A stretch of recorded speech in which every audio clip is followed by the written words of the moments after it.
What if the most unsettling thrillers of the 1970s weren't the big studio hits everyone still talks about, but the quiet, patient films that slipped under the radar? The ones that don't rely on car chases or loud music cues. The ones that build tension slowly, through doubt, through silences, through the feeling that something is deeply wrong, even when nothing obvious is happening. Tubi has been quietly cycling through a group of these forgotten 70s thrillers, movies that thrive on unease, moral gray areas, and the kind of slow burn pressure that stays with you long after the credits roll. Some of them feel almost gentle at the beginning, others carry a chill right from the first scene, and a few keep their biggest secret until the very last shot. These are the films that don't shout for your attention, they wait for you to lean in. And once you do, they don't let go easily. Number 12. Images, 1972. Let's start with a film that feels more like a dream you can't quite wake up from than a conventional thriller. Images, directed by Robert Altman in 1972, follows a children's book author played by Susanna York. She retreats with her husband to a secluded house in the Irish countryside to finish her work and supposedly to rest. At first, everything seems peaceful, soft light coming through the windows, the sound of wind in the trees, the distant lapping of water. But very quickly, the film begins to fracture. Altman doesn't use jump scares or sudden violence. Instead, he relies on repetition, mirrors, reflections, and the way a familiar face can suddenly look wrong. The camera lingers on ordinary objects, a knife on the kitchen counter, a half-open door, a photograph, until they start to feel threatening. Susanna York gives one of the most understated yet devastating performances of the decade. She doesn't scream or cry hysterically. She simply begins to doubt her own perceptions, and we watch that doubt spread across her face like a slow stain. The score by John Williams is sparse, mostly piano notes and eerie strings that drift in and out. There are long stretches with almost no music at all, just the natural sounds of the house settling, footsteps on gravel, a door creaking. That silence is what makes the film so effective. You're forced to sit inside her growing confusion. In 1972, audiences were still expecting thrillers to deliver clear resolutions and heroic figures. Images refuse to do that. It's too ambiguous, too personal, too willing to leave you unsettled. That's why it was largely ignored at the time and has remained under the radar ever since. But if you like psychological films that trust the audience to feel the unease rather than be told about it, Images is one of the purest examples from the 1970s. It doesn't explain itself, it just waits for you to realize how fragile your own sense of reality really is. Number 11. The Offense, 1973. Now we move to something much harder, much colder. The Offense is a British film directed by Sidney Lumet, starring Sean Connery in one of his most uncompromising roles. The entire story takes place over the course of a single night inside a police station. A child has been murdered, a suspect has been brought in, and Detective Sergeant Johnson, played by Connery, is the man assigned to question him. But this isn't a procedural about cracking the case. It's about what happens to a man who has spent 20 years looking at the worst things people do to each other. Connery's character is exhausted, angry, brittle. He's not a hero. He's a man who has been hollowed out by his job. Lumet shoots the film in harsh fluorescent light, tight close-ups, and long, unbroken takes. The interrogation room feels like a pressure chamber. There's nowhere to hide, not for the suspect, and not for the detective. The dialogue is clipped, realistic, brutal. No clever one-liners, just men talking around the edges of something unspeakable. And slowly, we realize that the real crime being investigated isn't the one on the table, it's what's been done to Johnson's mind over the years. When it came out in 1973, The Offense was too bleak, too unrelenting for most viewers. It didn't offer catharsis or easy justice, it just showed damage. Connery himself fought to get this film made. He believed in it deeply, but it never found a wide audience. Over the decades, it's been overshadowed by his bigger Bond films and Lumet's American masterpieces. But if you want to see what 70s British cinema could do when it stopped trying to please and just told the truth, the offense is devastating. It's not entertainment, it's a reckoning. Number 10. The Silent Partner, 1978. Here's one that starts almost like a clever little heist picture and then turns into something much darker and more personal. The Silent Partner is a Canadian thriller directed by Daryl Duke, starring Elliot Gould as Miles Cullen, a mild-mannered bank teller in Toronto. One day, he spots the signs of an upcoming robbery and quietly empties most of the cash from his drawer before the gunman arrives. He thinks he's outsmarted the criminal. He's wrong. The robber is played by Christopher Plummer, and this is not the charming Plummer you know from The Sound of Music. This is a cold, obsessive, dangerously calm man who does not forgive being made to look foolish. What follows is a slow, methodical game of cat and mouse. No big shootouts, no car chases through the city. Instead, tension comes from waiting for the next phone call, the next letter, the next time the killer appears in the background of a scene. Duke shoots Toronto in a flat, almost documentary style. Gray skies, ugly office buildings, ordinary streets. Nothing is glamorous. Gould plays Miles as a man who's smart but not tough. He's scared, he's improvising, and he's in way over his head. Plummer, meanwhile, is terrifying precisely because he never raises his voice. His rage is quiet, controlled, inevitable. The score by William Macaulay is minimal, just enough to underline the dread without overpowering the realism. When The Silent Partner came out in 1978, it got good reviews but never broke through commercially. It was too smart, too understated, too Canadian in a year dominated by big American blockbusters. Today, it feels like a hidden gem, one of the most gripping and psychologically accurate thrillers of the late 70s. If you like films where intelligence and patience are the real weapons, this one rewards every second of attention. Number 9. Klute, 1971. Klute is probably the best-known film on this list, but even so, it's often remembered more for Jane Fonda's Oscar-winning performance than for how quietly radical it is as a thriller. Directed by J Pakula, it's the story of a small-town Pennsylvania detective, played by Donald Sutherland, who comes to New York to investigate the disappearance of a friend. The trail leads to Bree Daniels, a high-class call girl played by Fonda. But Klute isn't really about solving the mystery. It's about isolation. New York in 1971 is shot as a cold, alienating place. Empty apartments, payphones ringing in the dark, surveillance equipment, long shadows. Pakula and cinematographer Gordon Willis use deep focus and wide lenses so that characters often feel dwarfed by the city around them. Conversations are sparse. Silences are heavy. Fonda's Bree is angry, vulnerable, intelligent, self-destructive, one of the most fully realized female characters of the decade. Sutherland's Klute is stoic, almost blank. He listens more than he speaks. Their relationship is uneasy, guarded, never fully romantic. The threat is never cartoonish. It's real, patient, and always just off-screen. The film was respected in its day, but it didn't have the explosive energy of other early 70s hits. It moved too slowly for some, asked too many questions without answering them.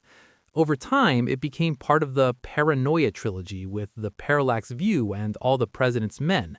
But even among those, it's the quietest. And that's its power. Klute doesn't shout, it watches. And it makes you feel watched right back. Number 8. The Conversation, 1974. The Conversation is one of those rare films that feels smaller as you watch it, but heavier the longer you think about it afterward. Directed by Francis Ford Coppola right between the Godfather films, it's not a crime epic or a flashy thriller. It's about listening and what happens when you hear something you were never meant to understand. Gene Hackman plays Harry Call, a surveillance expert, a man who makes his living recording private conversations for whoever pays him. He's meticulous, almost obsessive. He wears a plastic raincoat even indoors. He lives in a bare apartment with a saxophone in the corner. He never lets anyone close. One job changes everything. He records a conversation between a young woman and a man in Union Square, San Francisco. The words are fragmented, the tone anxious. He'd kill us if he got the chance. Harry starts to believe the woman is in danger, or maybe he just wants to believe it. Coppola strips the film down to essentials, long scenes of Harry playing and replaying the tapes on clunky reel-to-reel machines. The sound design is everything. Muffled voices, street noise bleeding in, electronic hums, the hiss of tape. There are almost no action sequences. Tension comes from watching a man slowly lose control of the information he thought he could master. The supporting cast is perfect in small roles. John Cazale as Harry's assistant, Alan Garfield as a rival who talks too much, Terry Garr as the girlfriend Harry can't really let in. Everyone feels real, worn, slightly broken. The film never tells you what to feel. It just lets the paranoia build, layer by layer. When it came out in 1974, the conversation was overshadowed by Coppola's own The Godfather Part 2. It was too quiet, too introspective, too unwilling to give the audience a clear villain or a satisfying ending. Over the years, it's become a cult classic, especially after the rise of digital surveillance made its themes feel prophetic.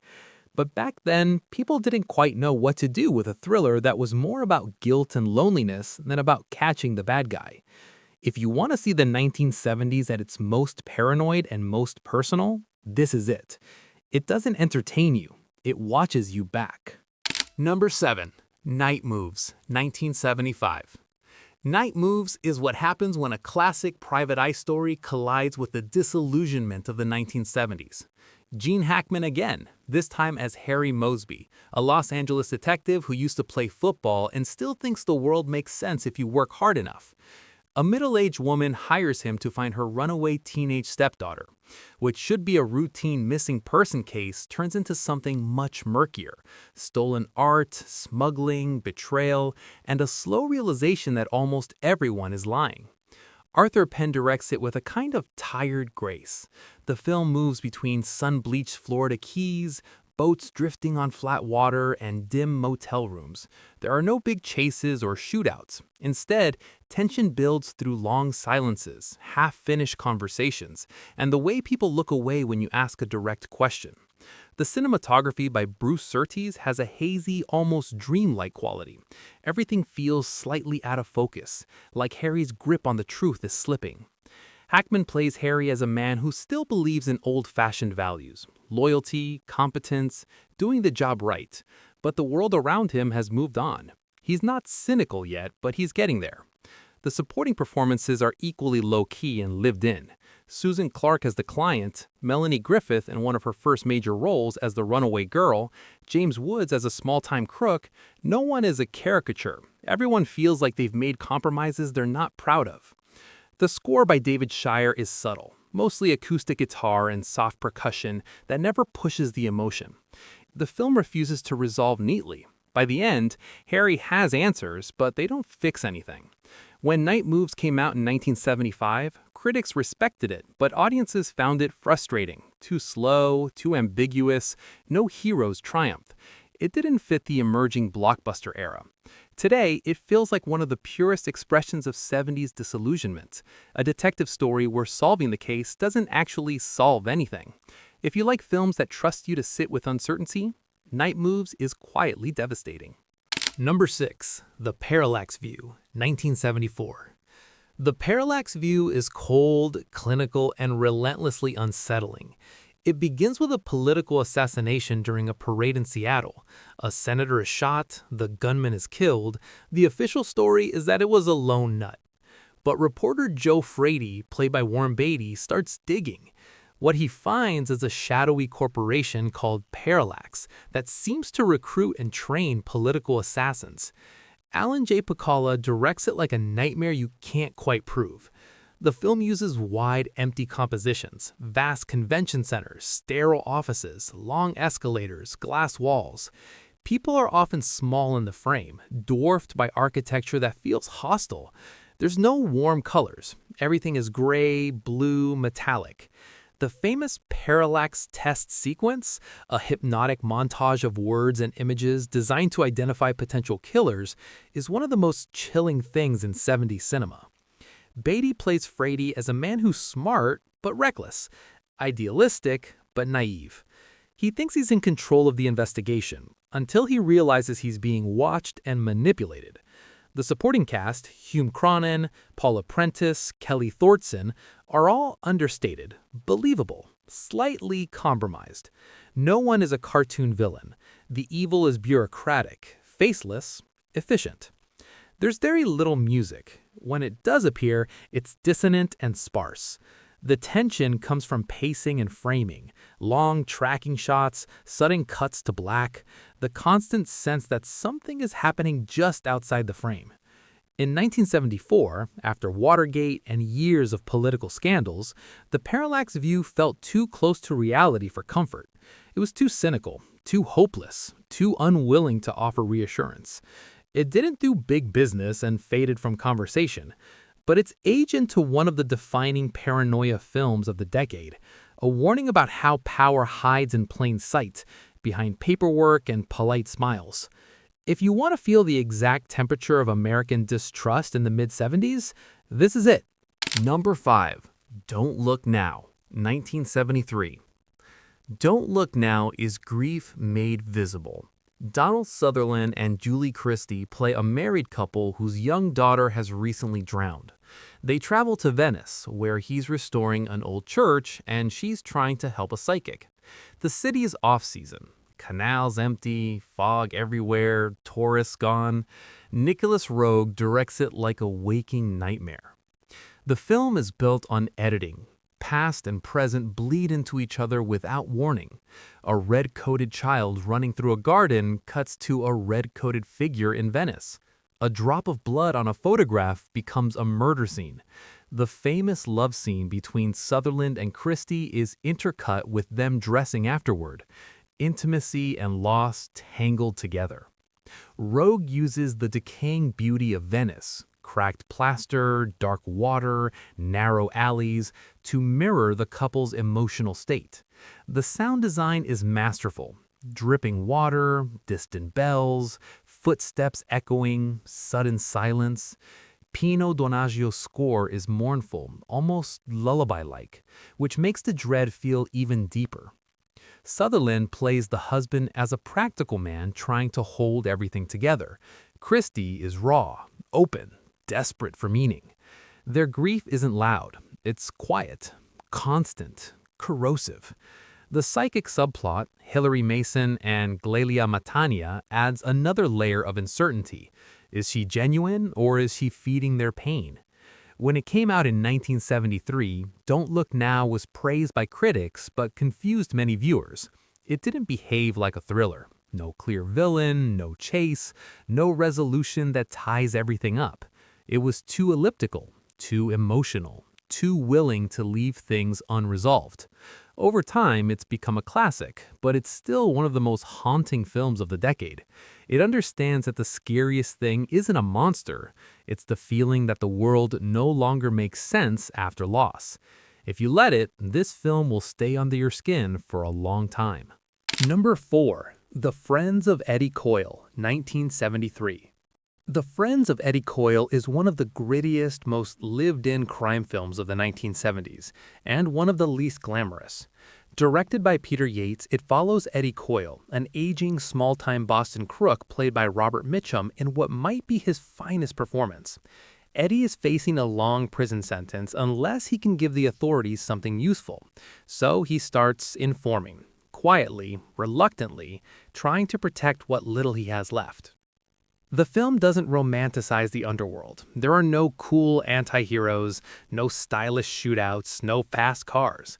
Instead, we get cold winter streets, smoky bars, cheap diners, men in worn coats talking in low voices about guns, stolen trucks, and bail money. The dialogue is pure Boston, clipped, profane, full of local slang, and it sounds like real people talking, not movie dialogue. Mitchum plays Eddie as a man who's tired down to his bones. He's not tough anymore, he's just trying to survive. His eyes are weary, his movements slow, his voice gravelly. You believe every lie he tells because you know he has no choice. The supporting cast is equally authentic. Peter Boyle as a gun dealer who loves his job a little too much. Richard Jordan as a young cop who's already learning how dirty the game is. Alex Rocco as a small-time hood who thinks he's smarter than he is. Michael Chapman's cinematography captures the gray, flat light of New England winter. Everything feels damp, cold, unforgiving. There's almost no score. The soundtrack is the clink of glasses, the hiss of radiators, the low rumble of traffic. Tension comes from inevitability. You know Eddie is going to get caught between the cops and the criminals, and there's no way out clean. When it was released in 1973, The Friends of Eddie Coyle was praised by critics for its realism, but it never found a big audience. It was too small, too bleak, too unwilling to give anyone a heroic moment.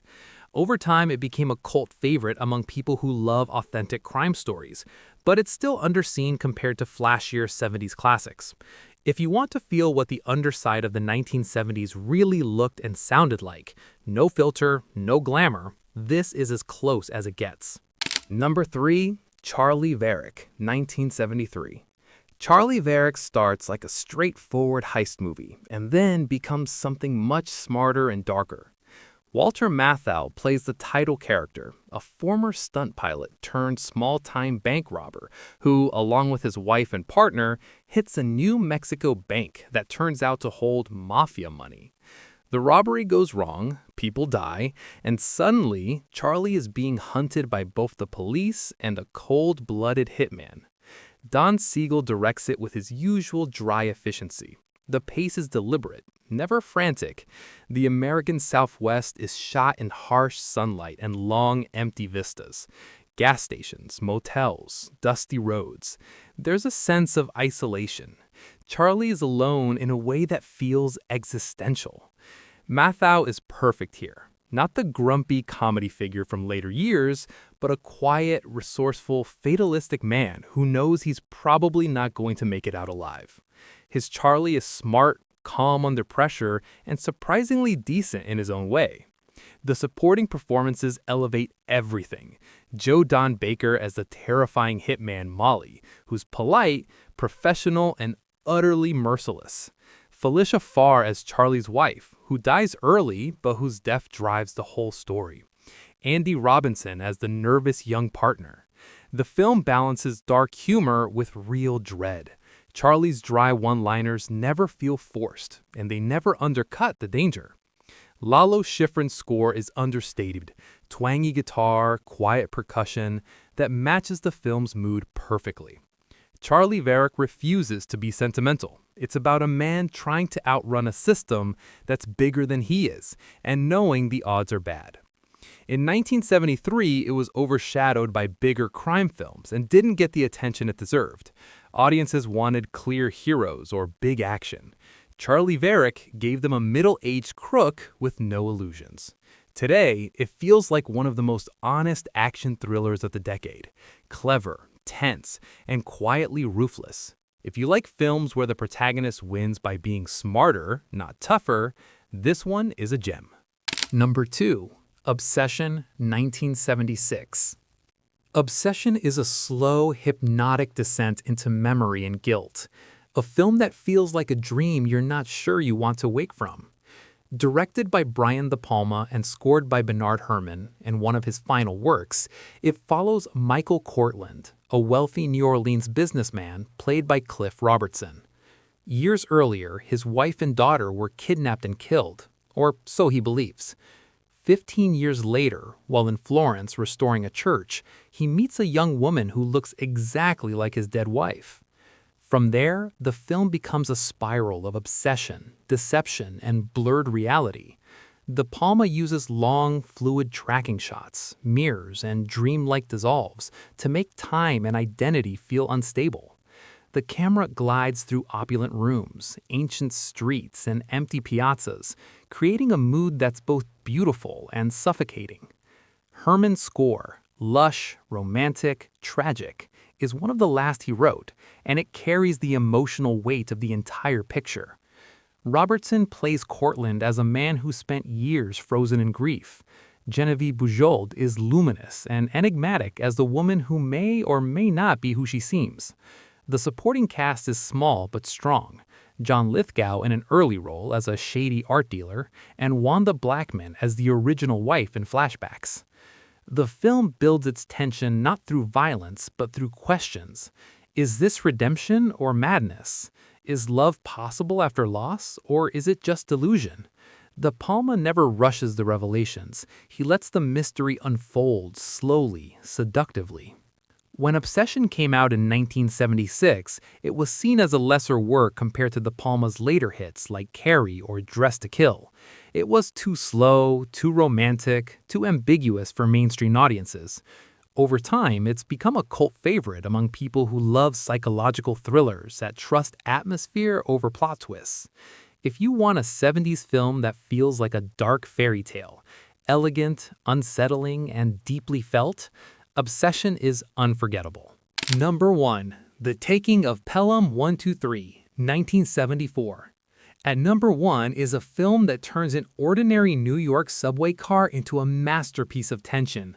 The Taking of Pelham 123, directed by Joseph Sargent, begins when four armed men hijack a downtown local train and demand $1 million in ransom, or they'll start killing passengers one by one.